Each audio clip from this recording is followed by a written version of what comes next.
Vamos então dar continuidade ao nosso estudo de Mateus. Estamos no capítulo 11. Permita Deus, hoje vamos até o versículo 24. A última vez fomos até o versículo 10, praticamente. Então,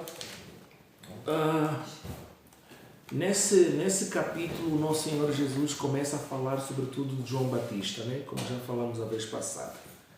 E nos versos a seguir, ele vai dizer: em verdade vos digo que entre os que de mulher têm nascido, não apareceu alguém maior do que João Batista. Mas aquele que é o menor no reino dos céus é maior do que ele. E desde os dias de João Batista até agora, se faz violência ao reino dos céus, e pela força os violentos se apoderam dele.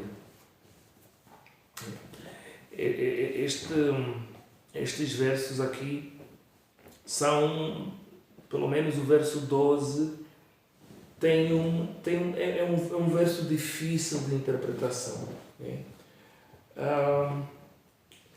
E há, sobretudo, duas interpretações possíveis desse verso número 12, como veremos. Mas, voltando mesmo ao verso 11, o nosso Senhor Jesus está a dizer que, dentre os que nasceram de mulher, não apareceu ninguém maior do que João Batista. É claro que Jesus está a falar sem incluir a si próprio, porque Jesus também nasceu de mulher. Mas ele está a falar em relação aos outros, porque o próprio João Batista disse que Jesus é superior a ele, que Jesus era superior a ele. Então, tirando Jesus dentre todos os que vieram antes, que nasceram de mulher, em outras palavras, nenhum deles Jesus considerou como maiores do que João Batista. João Batista seria o maior. E o que então é essa ideia de João Batista ser o maior dentre todos que vieram antes dele e ainda assim ser menor do que o menor do reino dos céus? Porque ele diz: não apareceu alguém maior do que João Batista, mas aquele que é o menor no reino dos céus é maior do que ele. Em outras palavras, João Batista é considerado o maior de todos os profetas do Velho Testamento. Mas aquele que é do Novo Testamento, ainda que o menor do Novo Testamento, é superior ao João Batista. Então, uma das formas de nós entendermos isso é exatamente olhando para a diferença entre o Velho Testamento e o Novo. O Velho Testamento era a sombra. A substância é o Novo Testamento, que é Cristo. Tudo que a lei e os profetas representaram era nada mais do que apontar o caminho para aquele que viria, que é Jesus. Né? Eles tinham esse papel. Lembram-se do estudo que nós fizemos do livro de Gálatas, quando o apóstolo Paulo pergunta: então por que é que veio a lei? E Paulo responde: veio por causa das transgressões e serviu como aio, como tutor, até que a promessa se cumprisse na manifestação de Jesus.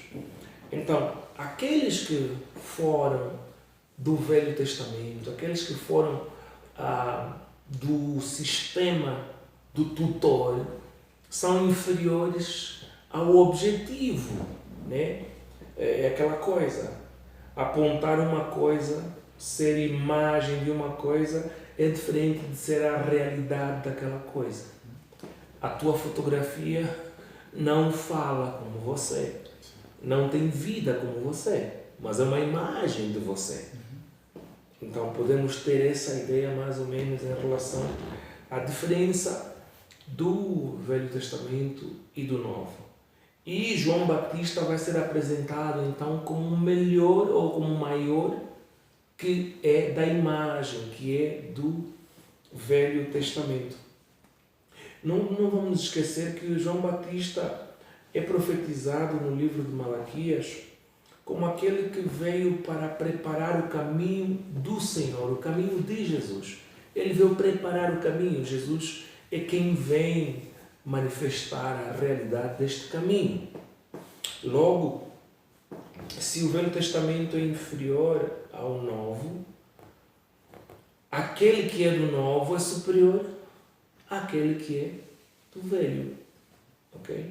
Eu acho que, embora não precisamos ler, pode-se ler depois, no vosso tempo livre, o 2 Coríntios, capítulo 3, o apóstolo Paulo fala certas coisas que também vão ajudar a entender isto que nós tentamos explicar agora. Então, no verso 12, nós vamos ler: e desde os dias de João Batista até agora se faz violência ao reino dos céus, e pela força se apoderam dele os violentos. Lembram que os do reino, os do Novo Testamento, seriam todos nós, mas sobretudo os apóstolos, são apresentados como superiores ao profeta João Batista. E aqui no verso 12 ele está a dizer algo assim que faz, quer dizer, em parte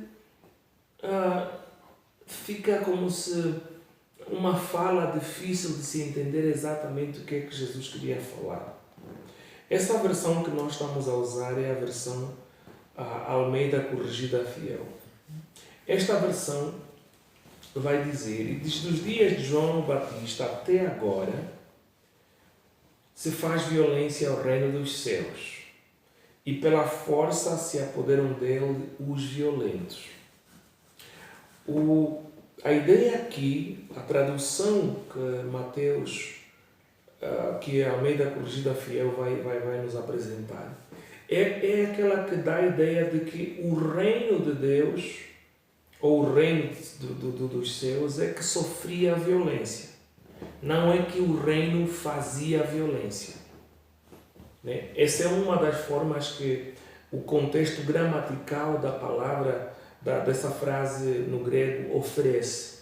Ela pode ser lida de tal forma que a ideia vai ser que é o reino que sofria a violência. Mas se nós lermos na versão, nova versão internacional, a ideia fica um pouquinho diferente. Deixa-me só ler aqui a versão da nova versão internacional. Ele diz: desde os dias de João Batista até agora, o reino dos céus é tomado à força, e os que o usam de força se apoderam dele. A ideia seria mais ou menos que o reino dos céus avança pela força. A tradução da nova versão internacional dá espaço para essa interpretação, que o reino de Deus avança com força. A força do Espírito Santo, a força da fé, a força que Jesus Cristo manifestava, no sentido que com a sua autoridade expulsava demônios, curava os enfermos, pregava a boa nova, e esse poder do Espírito Santo fazia avançar o reino de Deus. Já na versão Almeida Corrigida Fiel, a ideia fica mais do tipo: não, o reino dos céus sofre violência, e sofre a violência de pessoas violentas. E são essas pessoas violentas que, de alguma forma, tentam se apoderar do reino. E falamos tentam se apoderar do reino, por quê? Porque se lermos o verso paralelo em Lucas, vamos ver que Lucas usa uma linguagem um pouquinho diferente. Em Lucas 16, do versículo 16 a 17, nós lemos o seguinte: a lei e os profetas profetizaram até João.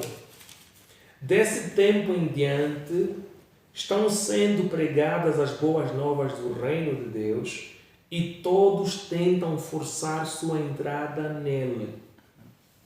Vê a ideia. Ele está a falar de um grupo de pessoas que estão a forçar a entrada no reino de Deus. E no verso 17, é mais fácil o céu e a terra desaparecerem do que cair da lei o menor traço. Se nós olharmos para essas passagens em paralelo, a Mateus 11, versículo 12, com Lucas 16, vamos ver que aquela palavra que está a ser traduzida aqui, os que usam de força se apoderam dele, ou ainda na versão Almeida Corrigida Fiel, se pela força os violentos se apoderam dele, é o que Lucas está a dizer, e todos tentam forçar sua entrada nele. Quer dizer que dá uma interpretação um pouquinho diferente dessa que parece um pouco difícil, não tão fácil nós decidirmos o que está a tentar falar. Mas então, qual seria a melhor opção? Vai depender da forma como nós entendemos o contexto todo do texto. Eu acho que há aqui um espaço para entendermos de um jeito que faz como se o jogo das duas interpretações. Vejamos o seguinte. Aqui nas palavras de Lucas, né, ele vai dizer: e todos tentam forçar sua entrada nele. Se nós levarmos a ideia de que o reino dos céus avança pela força do poder do Espírito Santo, então aqueles que fazem violência, aqueles que pela força tentam se apoderar do reino, seriam quem? As pessoas que abraçam a palavra de Deus, ou as pessoas que por violência se negam a abraçar o caminho de Deus de acordo com o Espírito de Deus? Esse é o desafio que nós precisamos entender. Eu acho que hoje o estudo está um pouquinho pesado por causa das ideias que estamos aqui a apresentar. É mais ou menos assim, né?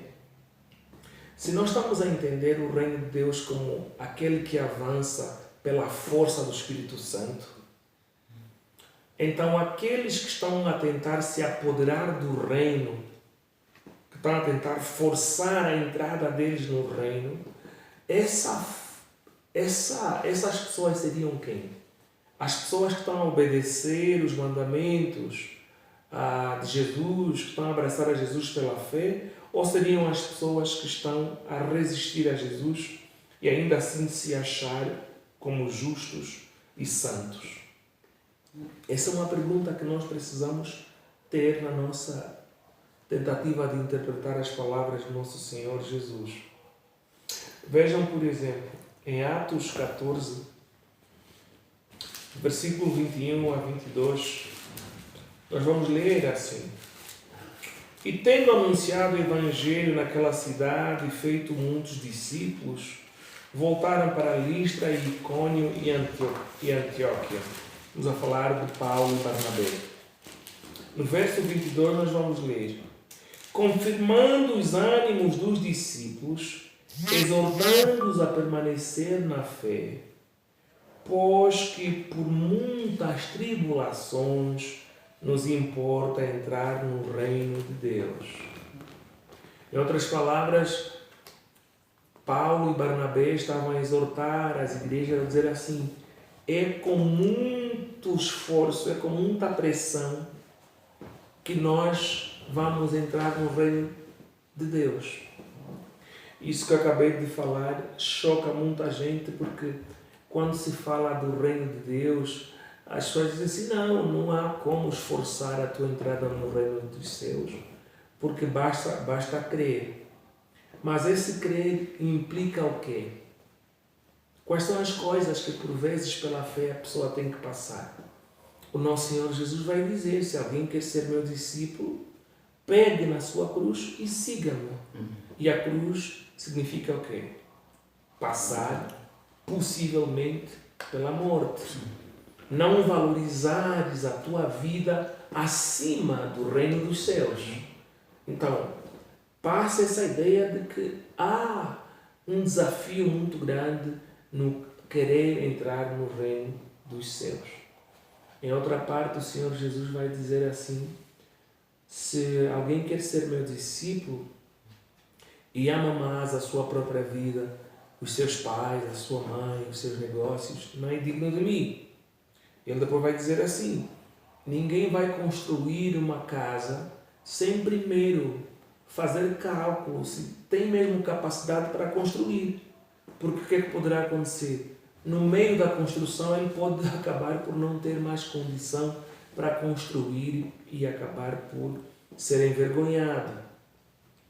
Então, essa linguagem do nosso Senhor Jesus está a dizer assim: se tu queres ser mesmo uma pessoa do reino dos céus, tens que fazer o cálculo do esforço, do que está envolvido, do sofrimento que pode vir de ser discípulo. Não é uma coisa fácil ser discípulo de Jesus.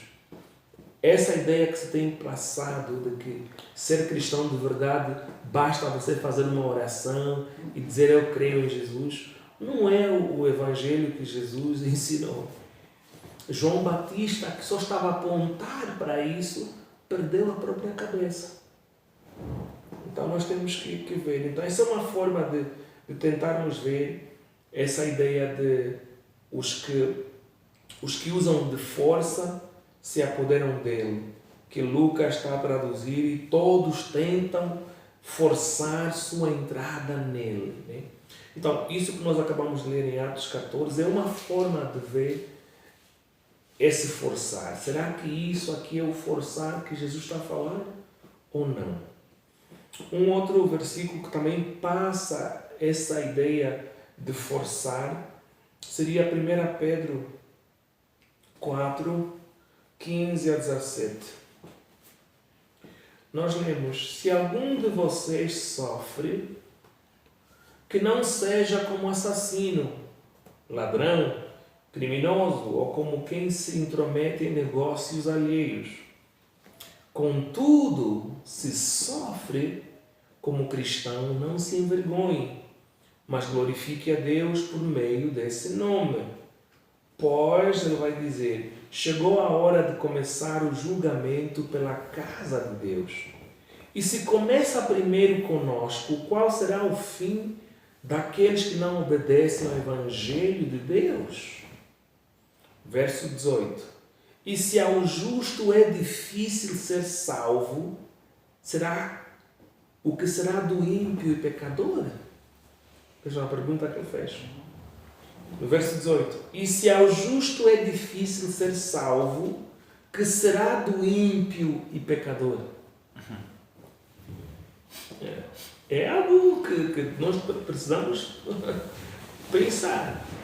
Ele está dizendo assim, até aos justos é difícil de ser salvo. Agora imagina como é para o ímpio e o pecador. Então, estes versículos são alguns que passam, né, essa ideia de que entrar no reino dos céus não é tão fácil assim. Que há uma pressão, há como se um esforço ali. E isso pode ou não ser o que Jesus está a tentar falar no versículo 12 de Mateus 11. Agora, a outra forma de nós interpretarmos essa mesma parte seria olhar para essas pessoas que estão a forçar a entrada de forma negativa. Ao invés de nós olharmos para os santos dedicados e com sede da justiça de Deus, que abraçam a Cristo e estão dispostos a sofrer e passar pela pressão do mundo, também podemos olhar para aqueles que, ao invés de se renderem ao reino que estava a ser avançado na violência do poder do Espírito Santo, estas pessoas seriam aquelas que estavam a resistir, mas um resistir do tipo, os critérios pelo qual o reino de Deus avançam, que é em Cristo, que é no Espírito Santo, estes estavam a esforçar na carne, a sua entrada. Estes seriam aqueles judeus que rejeitaram a Jesus, estavam a acreditar que guardando o sábado, guardando as leis da dieta e todas aquelas coisas que o Velho Testamento oferecia, e isso seria suficiente para eles serem salvos. Né? Se nós olharmos para o que nós estamos a estudar nesse livro, vamos ver, e no contexto direto, que João Batista tinha sido preso. Preso por quem? Por Herodes. Herodes era essa figura de força, de poder. Ele seria uma imagem dessas pessoas que forçavam o reino, que eram resistentes contra o reino. Os líderes, os fariseus, os escribas, o sumo sacerdote, também eram essas figuras que resistiam tanto à mensagem de João Batista como à mensagem de Jesus. Então eles eram resistência, eles eram forçados contra o reino de Deus, que na sua violência do Espírito Santo expandia. Eles estavam a querer se apoderar do reino de Deus pela carne. E o outro também que podemos incluir nesse grupo, seria mesmo o povo que estava à espera de um Messias que ia lhes libertar do poder de Roma, ao invés de entender que este Messias veio para lhes libertar dos seus pecados. Né? Não vamos esquecer que o versículo 21 de Mateus 1, né, é o coração da mensagem que o livro nos oferece. Então, essa seria a outra possibilidade de nós olharmos para os que forçam, ou na positiva ou na negativa. Okay. No verso 13 a 14, ele vai continuar e vai dizer assim: porque todos os profetas e a lei profetizaram até João. Nosso Senhor Jesus continua a falar de João. Ele está a dizer que desde o Velho Testamento até o tempo em que estava a pregar o Evangelho que Cristo deixou os seus discípulos a pregar, Mateus está a testemunhar que essa mensagem resumia a diferença das duas dispensações, do Velho Testamento e o Novo Testamento.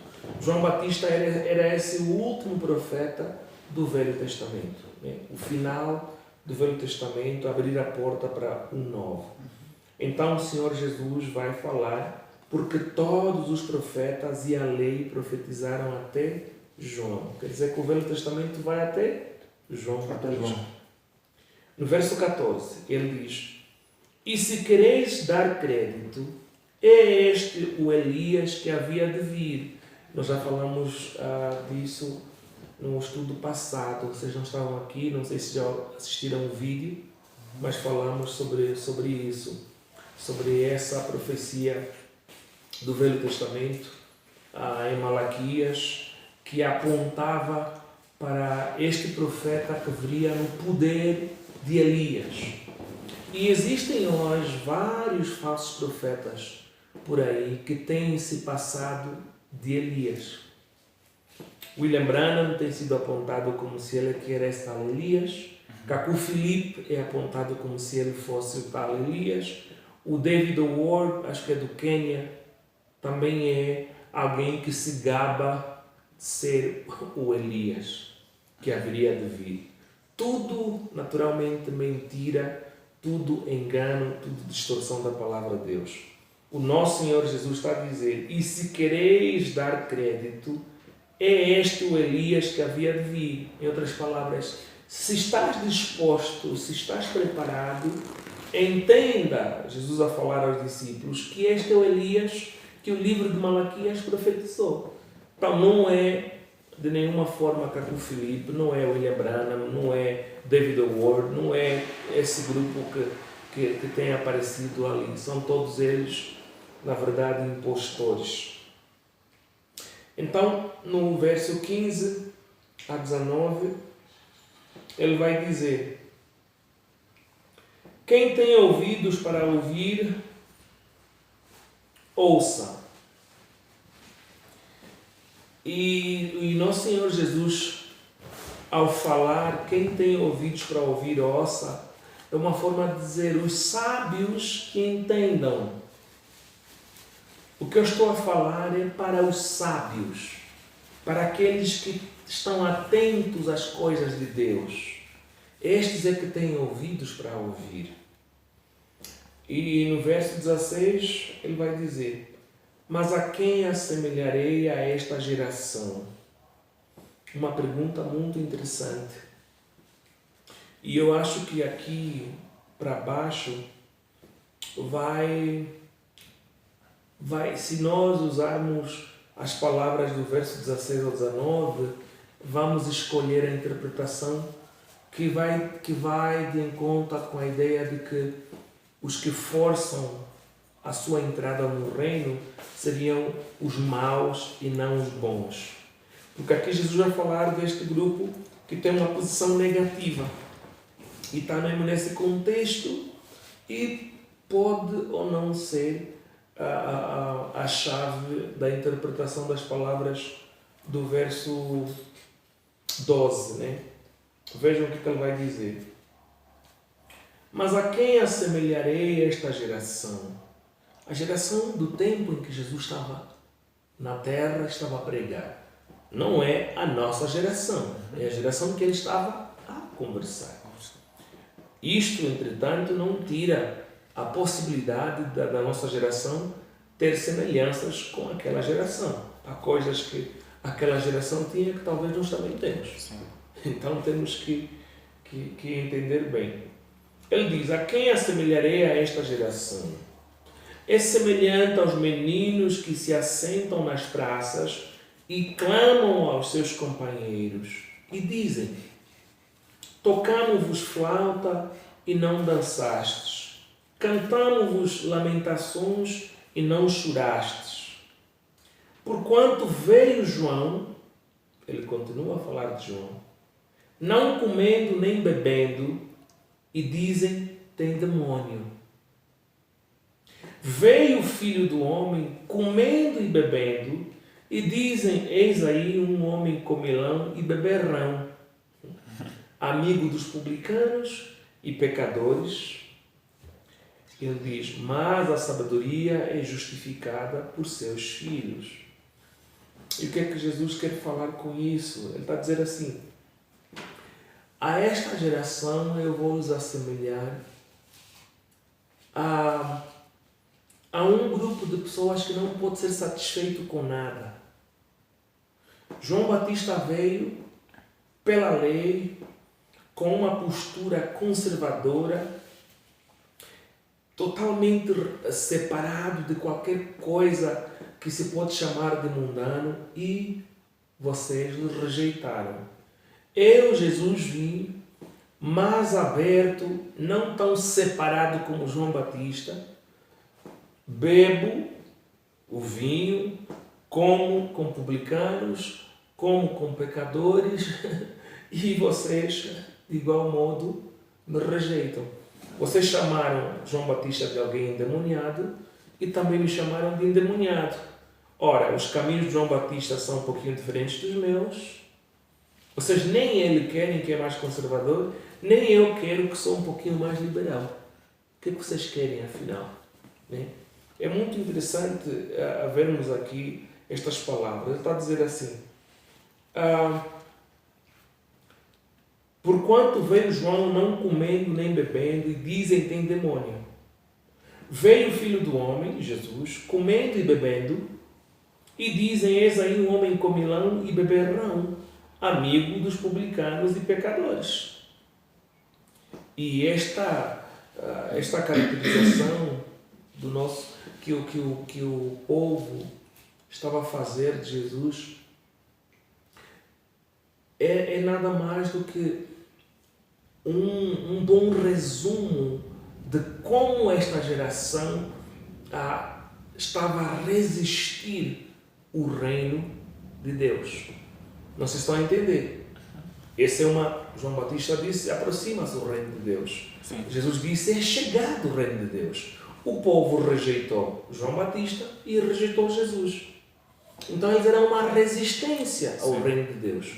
Logo, pode ser, como nós falamos há pouco, pode ser estes versos, o segredo do verso 12, a dizer assim, que esses que forçam a entrada, que buscam forçar a entrada no reino, seriam esses que estavam a fazer as coisas na carne, que estavam a rejeitar a mensagem do Espírito de Deus, o Espírito que preparou a mensagem de João Batista e o Espírito que agia em Jesus. Então havia uma resistência, havia uma força, mas uma força contrária. O reino de Deus desenvolvendo no poder e na violência do Espírito Santo e estas pessoas violentas contra o reino de Deus. Não sei se estão a entender o ponto, né? Então essa seria, eu inclino mais a essa interpretação, que essa seria a visão daqueles que buscam entrar ou se apoderar do reino com força. É aqueles que na carne estavam a resistir o progresso do reino, a violência do reino, sendo violentos contra o reino, porque pensavam diferente do Espírito que pregou em João Batista e do Espírito que pregou e fez milagres em Jesus. Então, é essa coisa que, no nosso contexto, nós podemos nos perguntar. Há um pouco disso no nosso tempo. Nós também hoje vamos encontrar pessoas que você prega a verdade a essa pessoa e essa pessoa vai entender a verdade, mas não vai abraçar a verdade. Mas são as mesmas pessoas que conhecem a mentira que há à volta do mundo e sobretudo das igrejas. Eles vão dizer assim, não, eu conheço muitos cristãos hipócritas, eu conheço pessoas que já me disseram isso, eu conheço muita falsidade das igrejas, conheço muitos pastores bandidos, conheço muita história de padres que fazem coisas terríveis, eu não quero ser cristão. E a pessoa pergunta, ok, se tu conheces aquilo que é de mal, que as pessoas têm feito supostamente em nome de Deus, por que você não abraça o desafio de ser um verdadeiro cristão? Se tu conheces aqueles que falam em nome de Deus, mas são mentirosos, por que você, que lhes chama de mentirosos, não abraça a postura de um cristão verdadeiro? É o mínimo. Agora, você rejeita tanto os bandidos e mentirosos, como também você não quer ser o verdadeiro. Estás pior que eles. Está a ver? É hipocrisia. É rejeitar. É mais ou menos como rejeitar a mensagem de João Batista e a mensagem de Jesus. É o que nós temos assistido, né?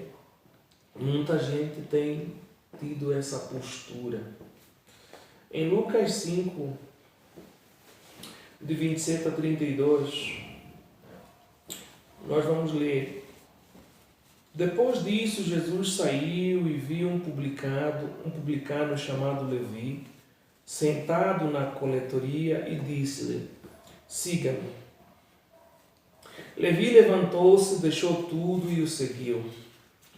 Então Levi ofereceu um grande banquete a Jesus em sua casa.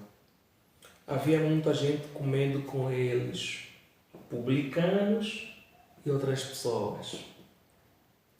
Publicanos eram os coletores de taxa, oficiais do reino romano, judeus que cobravam taxa aos judeus para pagar aos romanos, eram mal vistos. É como se os agentes da AGT, mas naquele tempo esses agentes cobravam IVA, batiam a tua porta e levavam IVA de tudo. Ok, então nós lemos. Mas os fariseus e aqueles mestres da lei, que eram da mesma fação, queixaram-se aos discípulos de Jesus. Por que vocês comem e bebem com publicanos e pecadores? Por que vocês não são separados? Esses deviam ser como João Batista. E veja a hipocrisia. Essas pessoas que foram reclamar da liberdade que Jesus tinha de comer com publicanos e pecadores, a mensagem deles era, do outro lado, tipo, não, um homem de Deus não senta com pecadores. Como é que o vosso mestre senta com pecadores? Ok. Se isso é verdade, a pergunta era, e por que vocês não sentam com João Batista? Por que vocês não aplaudem João Batista que não senta com publicanos e pecadores? Hipocrisia. Ele continua. Jesus lhes respondeu: não são os que têm saúde que precisam de médico, mas sim os doentes. Eu não vim chamar justos, mas pecadores ao arrependimento. É muito interessante isso, e nós tínhamos que... Vamos terminar aqui hoje no versículo 19 apenas, com essa leitura de Lucas, para nos ajudar a entender essa coisa. Porque até hoje muita gente interpreta mal quando a Bíblia diz que Jesus comia com pecadores e com publicanos. Aqui o nosso Senhor Jesus em Lucas vai ser mais cuidadoso e vai dar um contexto mais claro para nós. O nosso Senhor Jesus responde que o seu papel, a sua liberdade de sentar com pecadores, com publicanos, era para lhes chamar ao arrependimento. Jesus não sentava com publicanos e pecadores só para comer. É importante isso, porque as pessoas dizem, não, mas até Jesus sentava com publicanos e com pecadores. Não, Jesus fazia a sua missão na socialização. Ele tinha a mesa aberta para as pessoas sentarem, para comerem, para ele pregar a verdade, para chamá-los à verdade. Não era só para comeram, depois batem-se nas costas, meu amigo, tudo bem, está tudo... Não, Jesus não fazia isso. Jesus comia com pecadores para chamar os pecadores ao arrependimento. Era a sua vida missionária. E isso vem nos ensinar o quê? Porque se nós somos cristãos, temos que aprender com a vida missionária de Jesus. Nós estamos nesse mundo e nós não devemos abraçar uma postura do Velho Testamento, uma postura de João Batista. João Batista é, sobretudo, uma imagem ligada àquele separado, aquele que foi no deserto e não quer estar misturado com o povo que está a viver de forma errada. O Novo Testamento, a visão de Cristo é: aquele que é santo vai iluminar aqueles que são perversos. Aquele que conhece a verdade vai no meio dos mentirosos para lhes ensinar a verdade. Não lhes foge. Não esconde-se deles. O nosso Senhor Jesus, em outra parte, vai dizer que a luz não é algo para ser escondido debaixo da cama. É para ser posto num lugar que ilumina. Para que todo o local esteja iluminado. E essa é a imagem de quem nós devemos ser. Então, os nossos vizinhos, os nossos colegas, as pessoas à nossa volta que não conhecem a Deus, que estão a viver uma vida totalmente contrária à palavra de Deus, nós somos chamados a levar a palavra da verdade a essas pessoas. E não a termos aquela postura de quem critica, aponta o dedo e não traz vida a essas pessoas. É fácil você falar, o fulano é aquele grande bêbado, eu nem falo com ele. A visão do Novo Testamento não é essa. Fulano, aqueles, a vida é são promíscuos, eu nem dou espaço àquela gente. Não. A visão de Jesus é dar espaço àquela gente para ensinar a verdade, para mostrar o caminho da salvação. Eu acredito que há situação, sim, em que nós, como cristãos, devemos nos afastar. E o nosso Senhor Jesus, na verdade, já ensinou sobre isso. Quando Ele diz, não lanceis as vossas pérolas aos porcos. Quando você perceber que aquele grupo que você está a tentar iluminar na palavra e no amor e no arrependimento, na verdade são porcos e se voltam contra ti, aí é que você vai afastar-se. Mas quando não há isso, o nosso papel é trazer a palavra. Acho que podíamos ler, queria terminar ali, mas há uma passagem do apóstolo Paulo em 1 Coríntios que também ajuda a entender essa mesma mensagem que nós acabamos de explicar. 1 Coríntios 5, acho. Deixa-me só confirmar aqui.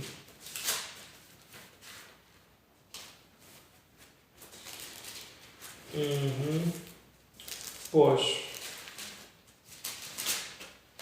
aqui o apóstolo Paulo está a falar, está a repreender a igreja de Coríntios, porque no meio da igreja tinha muita gente que estava a viver em pecado. Havia inclusive um indivíduo que estava a ter relação com a concubina do seu próprio pai. Né? E ele vai falar que essa pessoa tinha que ser afastada da igreja.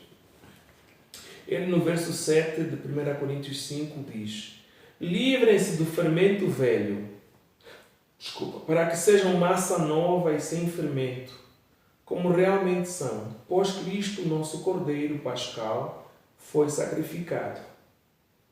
Por isso celebremos a festa não com fermento velho, nem com fermento da maldade e da perversidade, mas com os pães sem fermento da sinceridade e da verdade.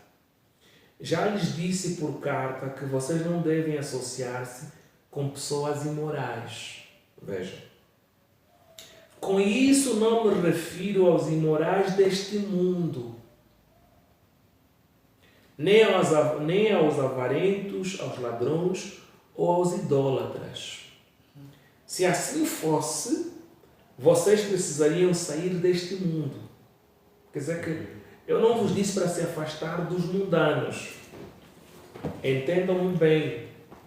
Verso 11. Mas agora estou-lhes escrevendo que não devem associar-se com qualquer que. Aqui ele vai explicar bem, vê. Dizendo-se irmão, seja imoral, avarento, idólatra, caluniador, alcoólatra ou ladrão. Com tais pessoas vocês nem devem comer. Vê o que é que Paulo está a dizer? Isso é uma palavra tão forte que qualquer cristão que tenta obedecer essa palavra, você vai ter problemas, porque muitos cristãos vão dizer que você não tem amor. Mas é algo que é muito importante. Ele está a dizer assim: os mundanos são mundanos.